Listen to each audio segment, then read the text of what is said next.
जरराही अर्थात चीर फाड़ के उदाहरण पढ़ो।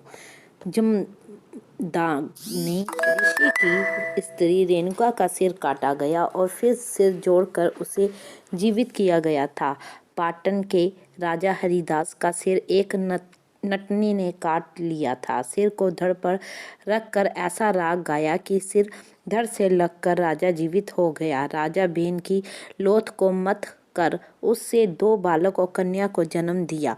राजा युवनाथ के पेट को चीरकर बच्चा निकालना। राजा इंद्र के शरीर में 1000 भग बन गई थी, उनके बजाय बृहस्पति जी ने 1000 आंख बना दी। राजा दक्ष के कटे हुए धड़ पर बकरे का सिर लगा दिया गया। जरासंध 2 पृथक पृथक टुकड़ों में पैदा हुआ था। उन दोनों टुकड़ों को जरा नामी राक्षसी ने जोड़कर एक बालक बना दिया। गणेश जी के सिर कटे धड़ पर हाथी का सिर लगा दिया। वशिष्ठ जी ने श्राद्ध देव की कन्या अनुपा को कन्या से बालक बना दिया। राजा यदु के बुढ़ापे को उसके बालक पुरु की युवा अवस्था से पुरु का बुढ़ापा बदल दिया। राजा निमि की लाश को मत कर उससे जनक नामक बालक निकाला।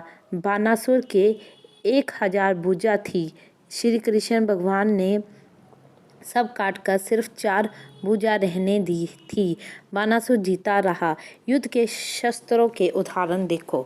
शुक्र जी ने ऐसा शंख और रथ बनाया था जिसके शब्द से ही बैरी भाग जाते थे। हनुमान जी को तीर पर बैठाकर भरत जी लंका पहुंचा सकते थे। श्री रामचंद्र जी ने एक तीर मारकर मरीच राक्षस को लगभग 2 सहस्त्र मीलों पर अर्थात जनक देश से समुद्र के किनारे तक फेंक दिया था। लंका के युद्ध में नाना प्रकार के अंधेरा करने वाले और प्रकाश करने वाले, बेहोश करने वाले और होश में लाने वाले गैस और गैसों के प्रभाव को नष्ट करने वाले गैसों का प्रयोग, हवाई जहाज का युद्ध और हनुमान जी का पहाड़ को उठा लेना।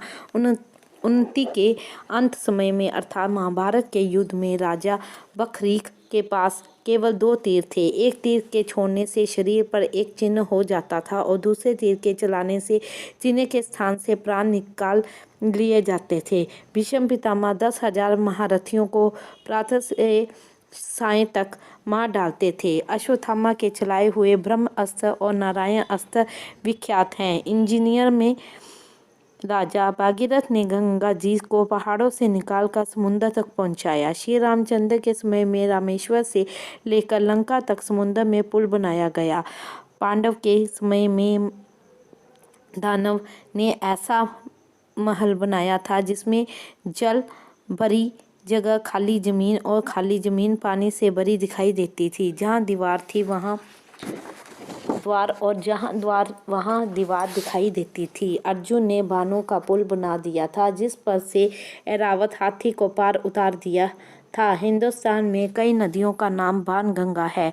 उन सबका जल ट्यूबवेल के नमूने पर अर्थात बाण से निकाला गया। कुरुक्षेत्र में भी जहाँ भीष्म पितामह के लिए जल निकला था उसका आकार ट्यूबवेल जैसा है।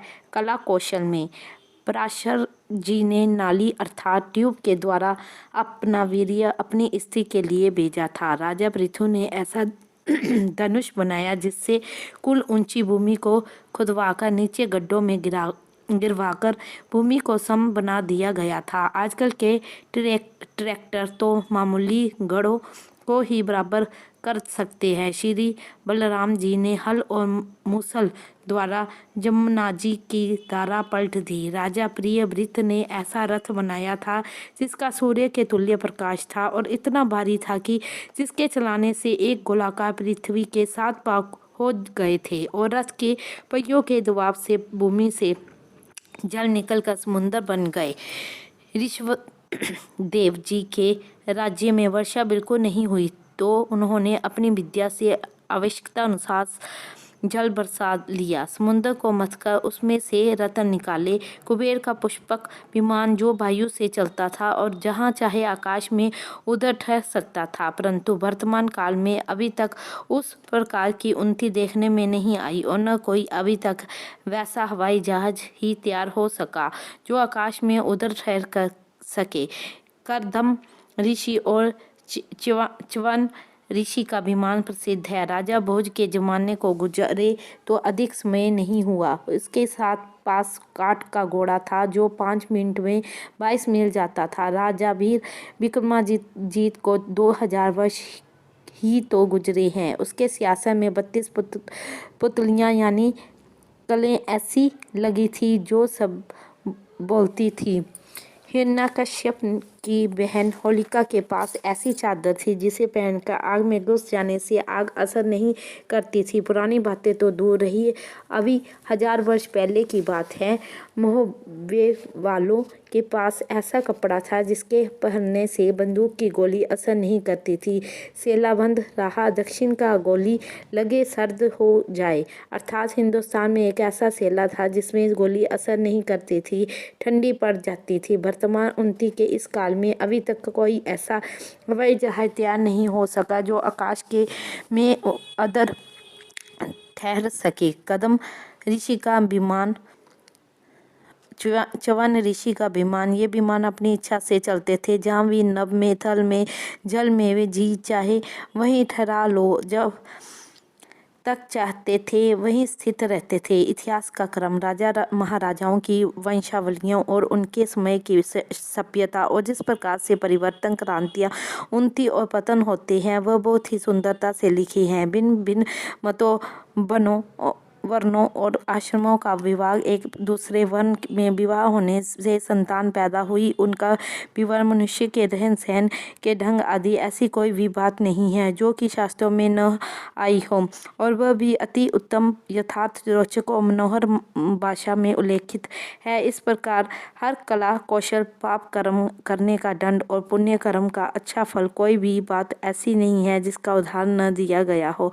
महाभारत ही एक ऐसा ग्रंथ है जिसके एक भाग में गीता जैसी उत्तम वैज्ञानिक लिखी है, और महाभारत के लिए तो लिखा गया है कि संसार की कोई ऐसी वस्तु नहीं जो उसमें न हो, और जो बात इसमें नहीं है वह तो दुनिया में भी विद्यमान नहीं हो सकती। इन शास्त्रों के उत्तम होने का कारण ये है कि ये सब अनुभवी महात्माओं के लिखे हुए हैं, और अनुभव सिद्ध बात सदैव ही ठीक रहती है और सत्य प्रमाणित होती है। श्रुतियाँ तो अनुभव सिद्ध है, उनके अतिरिक्त स्मृतियाँ भी ऐसी ही महात्माओं की बनाई हुई है। इसी कारण 18 स्मृतियाँ होने पर भी सबका मूल और तत्व एक ही है। हाँ, देश काल और पात्र के कारण कुछ भेद कहीं कहीं दिखलाई देता है। उनमें भी अपने अनुभव से बहुत सी भविष्य की बातों का हजारों वर्ष पहले ही उल्लेख हुआ है। जैसे प्राचीन स्मृति में लिखा है कि कलयुग में 5 बातें ठीक न हो सकेगी, और अब कलयुग में उस कथन की सत्यता सिद्ध हो रही है। आजकल के शास्त्र बुद्धिमानों के लिखे हुए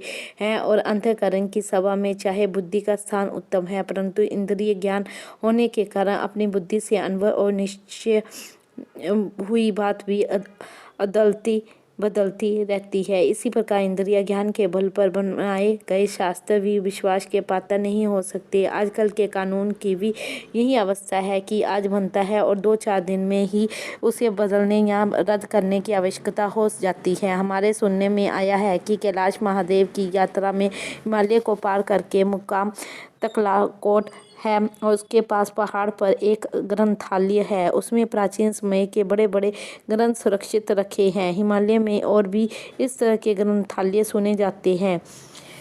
एक दिन इरशाद हुआ कि सख्त वस्तुओं का मेल भी सख्ती से होता है, और नर्म का नरमी से। जैसे ही लोहे को जोड़ना हो तो पहले खूब आग में तपा कर लाल करते हैं, फिर दोनों टुकड़ों को मिलाकर जोर से चोट लगाते हैं तो दोनों टुकड़े लोहे के जुड़ जाते हैं। और नरम रुई को मिलाना हो तो धीरे धीरे उसके तारों को काटते हैं, और तार से तार को धीरे से मिलाकर बस्तर बना लेते हैं। यदि कि रुई के धागों या बस्तर को जोर से खींचा जाए तो टूट जाता है। इसी प्रकार 3 भिन्न भिन्न गुण वाले से भिन्न भिन्न युक्तियों से काम लेना पड़ता है या रास्ते का पर लाना पड़ता है। प्रथम जो लोहे के समान तमोगुणी जीव है, उनका मेल लड़ाई झगड़े, मारपीट और सख्त दबाव से होता है, और अर्थात भयानक वचनों द्वारा उसको समझाया जाता है। जैसे नरक और यमदूतों का भय दिखाकर कठिन कर्म कराए जाते हैं। दूसरा रजोगुणी, इनको धीरे धीरे प्रथम स्वर्ग के लोभ दिखाकर सकाम कर्म में प्रवृत्त किया जाता है, क्योंकि वे रोचक वचनों से प्रसन्न होते हैं। वे भयानक शब्दों द्वारा या शक्ति से काबू में नहीं आ सकते, अर्थात वे सहन नहीं कर सकते। तीसरी सतो गुणी मनुष्य को रास्ते पर लगाने के लिए तमोगुणी रजोगुणी युक्तियां काम में नहीं लानी पड़ती है, क्योंकि वे यथार्थ को मानते हैं। उनके साथ सात्विक की व्यवहार किया जाता है। वे एक इशारे से ही भाव को समझ जाते हैं। लोभ और भय की यहाँ समाई नहीं, उसका ये उदाहरण है। एक समय बीरबल ने बादशाह से कहा कि 3 दिन के लिए बादशाही मुझे दीजिए और आप मेरी जगह वजीर बनिए, मगर 3 दिन में जो कुछ भी मैं करूं उसमें दखल न देना। बादशाह ने इस बात को खुशी से मान लिया। जब बीरबल बादशाह और बादशाह वजीर बन गए तो उसी समय 3 आदमी एक ही जुर्म में पकड़े आए। तब बादशाह रूपी बीरबल ने एक शख्स को बहुत फटकारा और हुक्म दिया कि इसका आधा सिर मुंह काला कर गधे पर बैठा कर सब शहर में इसे घुमाया जाए। दूसरे को बुलाकर कहने लगे, तुम्हें इस कार्य में लज्जा नहीं आई? यदि तुम्हारे माता पिता जिंदा होते तो उन्हें तेरे इस आचरण से कितना दुख होता। सामने से चला जा। तीसरे को बुलाकर कहा कि तू और तेरा ये काम एक आंखों के आगे से हट जा।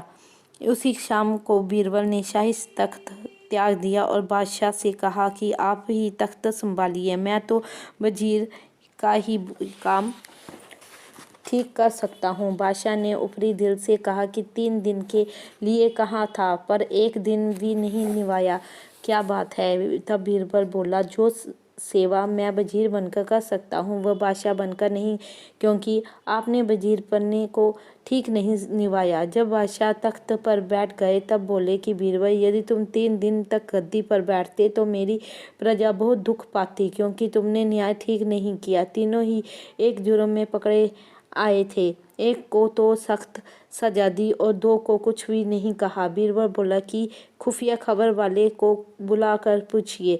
जब बुलाकर पूछा तो वह बोला कि जिसका मुंह काला कर जूतों का हार पहनाकर सख्त दंड दिया था, वह जब अपने घर के पास पहुंचा तो गधे से उतरकर मुंह हाथ धो वहीं निर्लज पने से फिर वही कार्य करने लगा, जिससे उसे फिर जेल खाने में पहुंचा दिया। और जिसको बीरबल ने 2-4 बातें लज्जा दिखाकर कही थी, वह देश की छोड़कर चला गया कि जब तक लोगों को मेरा ये कार्य नहीं भूलेगा तब तक मैं देश में नहीं आऊँगा, ऐसा प्रण किया।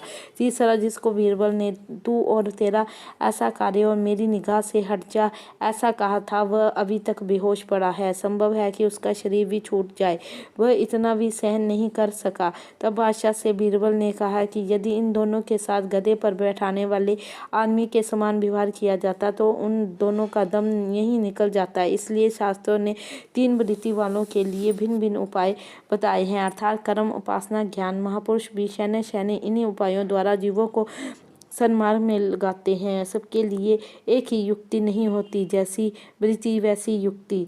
एक दिन इरशाद हुआ कि पहले भारत में मांग कर खाना बुरा समझते थे। सुना गया है कि जनकपुर में दान देने के लिए बार बार बुलाया जाता था, तब वे आते थे, जो दिया जाता था उसी में से में प्रसन्न होते थे। सच कहा है कि बिन मांगे तो दूध बराबर, मांगे मिले सो पानी, हट कर ले सो रख बराबर, तन मन की हो हानि।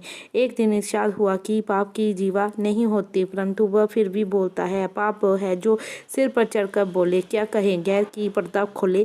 ऐसा फरमाने का कारण ये हुआ कि एक सत्संगी का विधवा से, जो उसकी निकट की रिश्तेदार थी, संबंध हो गया। उसका भेद केवल एक व्यक्ति पर प्रकट हो गया। उसने समय पाकर श्री महाराज जी से प्रार्थना की कि ये महापाप है, आप उसको समझा दे कि वह इस बुरे कार्य से हट जाए। आपने उससे कहा कि तुम चुप रहो, इनका पिछले जन्म का कुछ ऐसा ही संबंध है। 3 वर्ष तक ये बात भेद में रहेगी। सत्संग के प्रभाव के कारण स्वयं समझ जाएगी, यदि न संभले तो ये भेद प्रकट हो जाएगा। ठीक ऐसा ही हुआ कि 3 वर्ष के पश्चात उनके संबंध का हाल सब प्रकट हो गया। सच है महापुरुष का कथन, कहे कबीर कब तक छुपे रुई लपेटी आग। एक दिन इरशाद हुआ कि अफसोस, रामायण जैसे एक उच्च कोटि के महाग्रंथ जो विद्या और ज्ञान का भंडार है, जिसमें शारीरिक चरित्र संबंधी सभ्यता और आत्मविद्या भरपूर है, उससे तमोगुणी मनुष्य ने केवल इतना ही ज्ञान प्राप्त किया है। रावण ने श्री रामचंद्र जी की अर्धांगनी अर्धांगिनी को हर लिया था। फिर भी श्री रामचंद्र जी ने रावण की मुक्ति कर दी। बात केवल इतनी सी थी, उसका वतंगन बना दिया गया और तुलसीदास ने तुलसीकृत रामायण जैसी बड़ी पोथी लिख मारी। श्री रामचंद्र जी को मुक्ति दाता मानते हुए भी इस दोहे के बनाने वाले की समझ में इससे ज्यादा बात नहीं आ सकी। रावण ने राम की जोई हरी, राम ने रावण की मुक्ति करी। बात का बन गया बातना, तुलसी लिखती पोथना, और जो कुछ भी इसमें लिखा वह भी ठट्टा और हंसी उड़ाई है। रामायण जैसे उत्तम ग्रंथ और इन लोगों की बुद्धि, उनकी इन बातों को पढ़ और सुनकर मालूम होता है कि मनुष्यता से कोसों दूर है। साधारण मनुष्य भी मामूली पुस्तकों से सारांश ले लेते हैं, वह इस महाग्रंथ से कुछ प्राप्त न कर सके। कितने दुख की बात है कि सच है, तमोगुणी मनुष्य चाहे वे किसी भी ग्रंथ, पंथ या मजहब के क्यों न हो, तुच्छ बुद्धि के कारण वह उच्च कोटि के धर्म ग्रंथों का इसी प्रकार से अनादर किया करते हैं। एक दिन इरशाद हुआ कि उद्धार के चुकाने में, मृतक शरीर के उठाने में और बेटी के विवाह करने में कभी देर नहीं करनी चाहिए। इस पर सत्संगियों में से एक ने ये प्रश्न किया कि श्री महाराज जी, यदि तीनों काम अकस्मात सामने आ जावे तो सबसे पहले कौन सा काम करना चाहिए? आपने फरमाया कि मुर्दे का क्रियाक्रम इसीलिए किया करते हैं कि मरने वाले की सद्गति हो जाए और उसे वैकुंठ मिल जाए। विचार करने की बात है, यदि उसे किसी का उद्धार चुकाना हो तो इन हत्या का बड़ा भारी बोझ उसके सर पर है, तो इस ऋण के कारण उसे सुगति प्राप्त नहीं हो सकती, इसलिए उसका ऋण सबसे पहले चुका देना चाहिए। तत्पश्चात क्रियाकर्म और दूसरे कर्मकांड किए जाएं तो सुगति का अधिकारी हो सकता है। फिर विवाह से पहले मृतक शरीर को उठाना चाहिए, क्योंकि जब तक घर में मुर्दा पड़ा रहेगा, रोना पीटना होता रहेगा, तो फिर शुभ विवाह का कार्य कैसे हो सकता है। ऊपर लिखी बात का भाव ये न समझे ले कि मृतक पड़ा हो और कर्जा चुकाने बैठ जाए। केवल बात यह है कि ऋण को सिर पर रखना बहुत बुरा है। हर समय जीव ऋण से दबा हुआ दुखी रहता है। जहाँ तक बन सके ऋण को सिर पर न रखे।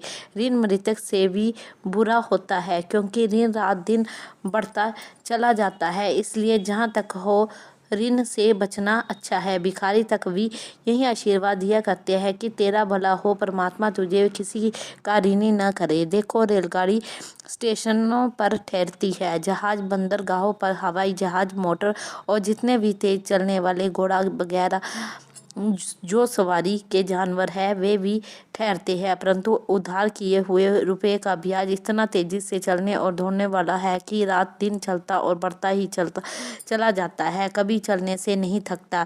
इस कष्ट से बचने के लिए यही अच्छा है कि ऋण अपने पेट से लिया जाए, अर्थात अपने खाने पहनने में कुछ कमी की जाए। यदि ऐसा विचार न किया जाए तो वह मनुष्य को हर प्रकार की हानि पहुंचाता है। एक दिन इरशाद हुआ कि होने वाली बात को हो कर रहती है, भाग्य का लिखा मिटता नहीं। उदाहरण, एक पलटन के अफसर बड़े सुंदर युवक थे। उनसे किसी साधु ने कहा दिया कि तुम्हारे भाग्य में ऐसा लिखा है कि अपनी कन्या को व्यभिचार की दृष्टि से देखोगे। उन्होंने इस वजह से विवाह ही न किया। 80 वर्ष से जब आयु बड़ी हुई, एक दिन किसी मित्र के घर उत्सव में सम्मिलित हुए। वहां पर एक वेश्या नाचने आई थी, वह बड़ी सुंदर थी।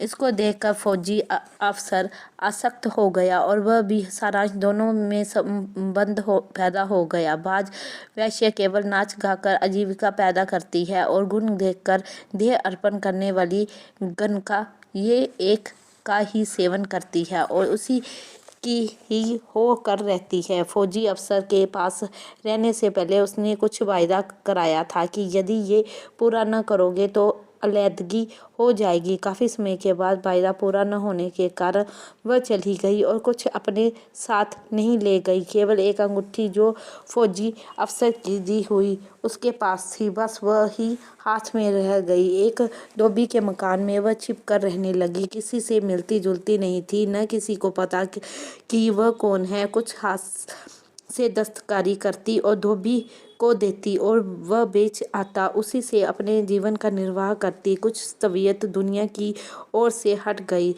जब गई थी तब उसको गर्व था। उसमें पूरा होने पर लड़की पैदा हुई। जब लड़की 10-12 साल की हुई तब माता का देहांत हो गया।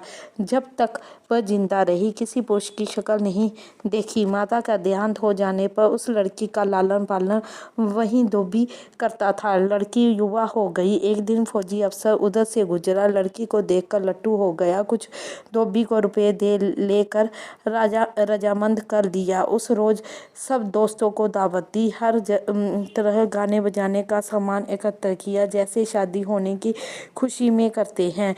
जब सब खा पी कर चले गए तो फौजी अफसर उस लड़की के पास गया और पहले निगाह अंगूठी पर पड़ी और पूछा कि अंगूठी तुम्हें कहाँ से मिली। उसने कहा कि यह अंगूठी मेरी माता ने मुझे मृत्यु के समय दी थी और बतलाया कि तेरा जन्म अमुक फौजो अफसर से हुआ। ये उसकी यादगार है। अंगूठी पर नाम भी फौजी अफसर का लिखा हुआ था। ये सब जानकर अफसर को बहुत दुख हुआ। तमाम अपना धन संपत्ति उस लड़की के नाम कर ऐसा गायब हुआ कि उसका पता न लगा। अरसे बाद सुना गया कि उसने खुदकुशी कर ली। जैसी हो तबीयता तैसी मिले सहाय। आप न आवे ताही पे ताही तहाँ ले जाए। होनहार होकर रहे लिखे छठी के अंक। राई घटे न तिल बढ़े रह रे जीव निशंक।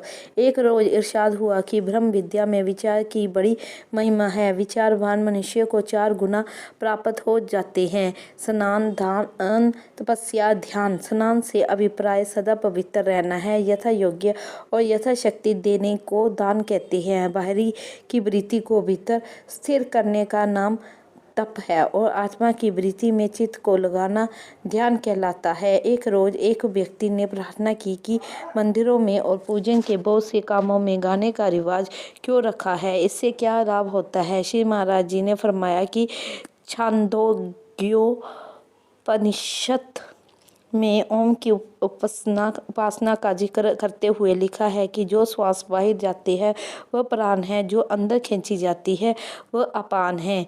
इनके मध्य बयान है जो वाणी है। इसलिए जब वाणी बोलते हैं तब न बाहर श्वास आता है न अंदर जाता है। वेदों की विद्याओं में अर्थात उनके तरीके उपासना में मौत छिपी हुई है, अर्थात जन्म मरण का नाश उनकी उपासना से नहीं हो सकता। इस बात को समझकर वेदों से ऊपर चढ़कर स्वर में शरण ली यानी ओम की उपासना की। जब कोई ऋचा को स्वर से उच्चारण करता है तो अवगति यानी ओम की ध्वनि में जो त्रिलोकी में मोहित अर्थात घेरे हुए है उसमें प्रवेश होता है और वह अमृत बन जाता है। इसी को प्रणव कहते हैं। अतः उसी समय ही प्राण अपान का कुंभक सा हो जाता है और स्वर में स्थिति हो जाने से और उनकी ध्वनि में लीन हो जाने से करीब करीब वही नतीजा निकलता है जो ओम के उच्चारण से प्राप्त होता है।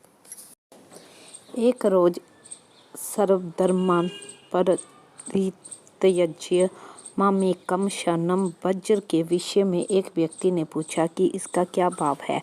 तो श्री महाराज जी ने फरमाया कि एक दफ्तर में किसी ने काम किया हो तो वह दूसरे में भी जाकर कर सकता है। थोड़ा अंतर होगा तो वह समझ लेगा। एक राजा के पास जिसने नौकरी की है वह जानता है कि राजाओं के पास किस तरह और क्या काम होता है। वह दूसरे राजा की भी सेवा कर सकता है, मगर परमात्मा जैसा तो कोई दूसरा राजा नहीं है। इसलिए परमात्मा के पास क्या काम करना है और किस तरह से काम करना है उसको जानना तो असंभव है। अधिक से अधिक यही हो सकता है कि हम उसके सन्मुख हो जाएं और ये भाव प्रकट करें कि हम आपकी शरण हैं। जो कुछ काम जिस तरह लेना हो आप ले सकते हैं और जिस रास्ते पर चलाना हो चला सकते हैं। इसके बाद उस परमात्मा का काम है कि वह अपनी तरफ जिस तरह चाहे खींचे और जिस तरह चाहे चलावे। वास्तव में ये कहने और करने की बात नहीं, भजन पूजन भक्ति ज्ञान सबका ये फल है। इस दर्जे पर पहुँचे हुए पर ही इसका हाल खुलता है। ऐसा प्रतीत होता है कि सब काम भगवान की ओर से हो रहे हैं। शास्त्रों में सृष्टि की उत्पत्ति स्थिति और प्रलय का और मुक्ति प्राप्ति का हाल और तरीके तरह तरह से वर्णन किए हैं कि किस तरह से एक ब्रह्म से एकोहम बहुश्याम हुआ और किस तरह से इस दोहम से एक ब्रह्म पद को प्राप्त होगा। मगर इन सब युक्तियों के होने पर भी खुदा की बातें खुदा जाने वाला मजमून है। गोरख धंधे बनाने वाला गोरख धंधे को अच्छी तरह से समझता है और बाजीगर अपनी माया को जानता है। एक रोज एक सत्संगी ने अर्ज किया कि मोक्ष कर्म से होती है या ज्ञान से। श्री महाराज जी ने फरमाया कि परिंदा दोनों परों से उड़ता है, एक से नहीं उड़ सकता। वैसे ही केवल कर्म ही से या केवल ज्ञान ही से मुक्ति नहीं होती, बल्कि कर्म और ज्ञान दोनों के मिलने से मोक्ष होती है। कर्म करने से अंतःकरण शुद्ध होता है, मुक्ति नहीं होती, और अंतःकरण शुद्ध हुए बिना ज्ञान नहीं होता, इस कारण मुक्ति भी नहीं होती। इससे दोनों के मिलने से मुक्ति होती है। इस जगह ज्ञान से तात्पर्य ब्रह्म विद्या का उपदेश है। वास्तव में ज्ञान कोई कहने की बात नहीं है, बल्कि वह तो पदवी है जो अंतःकरण की शुद्धता से प्राप्त होती है, यानी मन और चित्त की शांति से स्वरूप में जागना, अर्थात शुद्ध चिन्मात्र में चित्त दृश्य स्फुरने से रहित होकर स्थित होने का नाम ज्ञान है। एक रोज इरशाद हुआ कि आवरण दो तरह का होता है, एक अस्तित्व पादक आवरण जिसमें आत्म ब्रह्म की सत्ता हृदय में नहीं भासती, दूसरा अभावना पादक आवरण, इसमें आत्मा की सत्ता हृदय में भासती है परंतु दृढ़ प्रत्यक्ष नहीं भासती। ये जिज्ञासुओं को होती है, ज्ञानी को ये दोनों आवरण नहीं रहते, इसलिए वह निरावरण शांत रूप आकाश की तरह निर्मल और निरालंब रहता है, किसी गुण के आश्रय नहीं होता। एक रोज इरशाद हुआ कि जीव मात्र में दो चीज़ें पाई जाती है, एक स्वभाव जो आत्मा का चमत्कार है जिसको प्रकृति भी कहते हैं। गीता 17 श्लोक 2 के बाद स्वभाव और श्रद्धा के बारे में वर्णन हुआ है। दूसरा प्रभाव जिसको अप्रकृति कहते हैं, ये दो शब्दों से बना है। प्र के अर्थ बहुत और भू के अर्थ होना। इस तरह प्रभाव के अर्थ बहुत होना, फलना, तेज, प्रताप, पर और भाव, उदय होना, प्रकट होना आदि कहते भी है कि इस पर फलों का प्रभाव पड़ गया है। यह फला के प्रभाव में है। इस प्रभाव या प्रकृति से ही संसार भासता है और मनुष्य अपनी प्रकृति के अनुसार कर्म करते हैं। जैसे कि गीता 3 श्लोक 33 में लिखा है, नाना प्रकार के शरीरों से अलग अलग नाम भासते हैं, लेकिन ये सब उपजे बिना ही भासता है, इसलिए उसका नाम अजात जात है। निरुपादान रूप है, न उसका कोई निमित्त कारण है, न उपादान कारण है। ज्ञान होने से प्रभाव का अभाव हो जाता है और सिर्फ स्वभाव रह जाता है जो सच्चित अनंत स्वरूप है। एक रोज इरशाद हुआ कि 3 पदार्थ बड़े अनर्थ और परम सार के कारण भी है, एक तो लक्ष्मी, दूसरा निरोग्य शरीर, तीसरा जवानी। जो पापी है वह लक्ष्मी को पाप में लगाते हैं, शरीर की निरोग्यता से विषयों का सेवन करते हैं और जवानी में भी सुकृत नहीं रहते, पाप ही करते हैं। और जो पुण्यवान है वह लक्ष्मी को मोक्ष में लगाते हैं, यज्ञ, दान आदि शुभ कर्म करते हैं और शरीर से परमार्थ को भली भांति साधते हैं और जवानी में भी शुभ कर्म करते हैं, पाप नहीं करते। एक दिन एक सत्संगी ने अर्ज किया कि सबसे मुश्किल काम क्या है और सबसे आसान कौन सा काम है। श्री महाराज जी ने फरमाया कि खुद शनासी यानी आत्मज्ञान सबसे अधिक कठिन है और दूसरों को उपदेश करना सबसे आसान काम है। पर उपदेश जगत बहु तेरे निज उपदेश ही सो नर न धनेरे। खुद सन्यासी कार बाशद ए फला का दिगर हेच व पोछ ओ हेचदा। अर्थ अपने को पहचानना ये काम है और बाकी बातें तो बेकार है। एक रोज इरशाद हुआ कि वासना जग जन्म निशानी, वासना से अपने वास्तविक स्वरूप को न जानने से अनात्मा जो देह अधीन उसमें जीव अहंकार करता है और अनात्मा में अहंकार करने से तरह तरह की वासना पैदा होती है, जिससे चक्कर की तरह भ्रमता फिरता है और ये वासना कच्चे बीज की तरह जन्म का कारण होती है। ये 5 तत्व का शरीर वासना रूप है और वासना से ही खड़ा है। जीवन मुक्त की शुद्ध वासना में जगत का अभाव बिल्कुल निश्चय हो जाता है। ये बुने बीज की तरह रस से खाली जन्म का कारण नहीं हो सकती। जब इंद्रियों को भोग मिलते हैं तब जीव राग और द्वेष से जलता है और जब नहीं मिलते हैं तब तृष्णा से जलता है। इससे भोग हर हाल में दुख का रूप है। ये लक्ष्मी भी अधिकतर अनर्थ का कारण ही होती है। जब तक नहीं मिलती तब तक इसके मिलने का यत्न होता है और ये अनर्थ करके ही मिलती है, और जब मिलती है तो शील, संतोष, धर्म, उदारता, वैराग्य, विचार आदि का नाश कर देती है और मनुष्य अंधा हो जाता है। लक्ष्मी मिलने से दीपक की तरह प्रकाश होता है और भोग मिलते हैं और दीपक बुझने के बाद काजल रह जाता है। उसी प्रकार लक्ष्मी के जाने से वासना रह जाती है। धन्य वह पुरुष है जिनको बिना अनर्थ के लक्ष्मी प्राप्त हो और उसको पाकर वह शुभ कर्मों में बरतते रहें। देखो, ये शरीर चाहे स्त्री का हो चाहे पुरुष का, परंतु है चमड़े का थैला। गोश्त, हड्डी, खून, चर्बी व वीर्य, मलमूत्र से भरा हुआ। ईश्वर ने युक्ति से इसको चमड़े से ढक दिया है। इससे इसका पर्दा छुपा हुआ है, वरना मक्खी, मच्छर और परिंदे ही नोच नोच कर सब मांस खा जाते। कपड़ा, जेवर और नाना प्रकार के श्रृंगार से शोभायमान दिखलाई देता है, वरना इसकी असलियत पर विचार करने से घृणा होती है। अग्नि स्पर्श करने से जलाती है, परंतु काम के वशीभूत पुरुष को स्त्री का स्मरण मात्र और कामातुर स्त्री को पुरुष का ध्यान ही जलाता रहता है। सांप काटता है तब जहर चढ़ता है, लेकिन काम का ख्याल करने से तमाम शरीर में जहर फैल जाती है। मनुष्य को शरीर का कैसा अभिमान होता है कि जवानी में आदमी को आदमी नहीं समझता, लेकिन बुढ़ापे में इस शरीर की कैसी गति हो जाती है कि चलाने से नहीं चलता और संभालने से नहीं संभलता। इस अवस्था में सिर्फ क्रोध का बल रह जाता है, ममता मोह अधिक हो जाते हैं, क्रिया तो हो नहीं सकती, तृष्णा जलाती रहती है। ऐसे ऐसे मनोरथ करता है जो जीवन पर्यंत पूरे न हो सके। भोग तो रोग है ही, मगर भोगों की इच्छा महाबंधन का कारण है। मौत जिससे संसार भय खाता है वह वास्तव में संसार बंधन से छुड़ाने वाली है।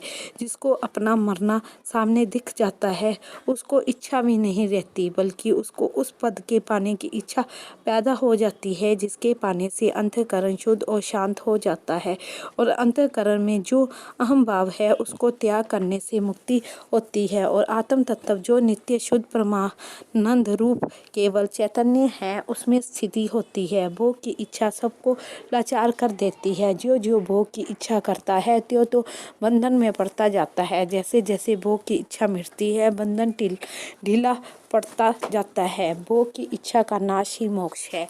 आत्मा के आगे अभिलाषा का पर्दा पड़ा है। जब जीव पर मर जाता है तब वहाँ जहाँ उसकी वासना होती है वहाँ ही जन्म लेता है और उस स्थान में उसको परलोक भासने लगता है। संत जन और सत शास्त्र के उपदेश के अनुसार चित्त का विचरना व एकत्र भाव से कर्म करना पुरुषार्थ प्रयत्न कहलाता है, और इसके विपरीत बर्ताव को उन्मत्त चेष्टा कहते हैं। उसी का दूसरा नाम मन मुखता है। पुरुषार्थ ये है कि अशुभ की ओर से मन को रोककर शुभ की ओर लगाए। ये जीव सत्संग भी करता है, सत्शास्त्रों को भी विचारता है, फिर भी अनुचित कर्मों की तरफ दौड़ता है।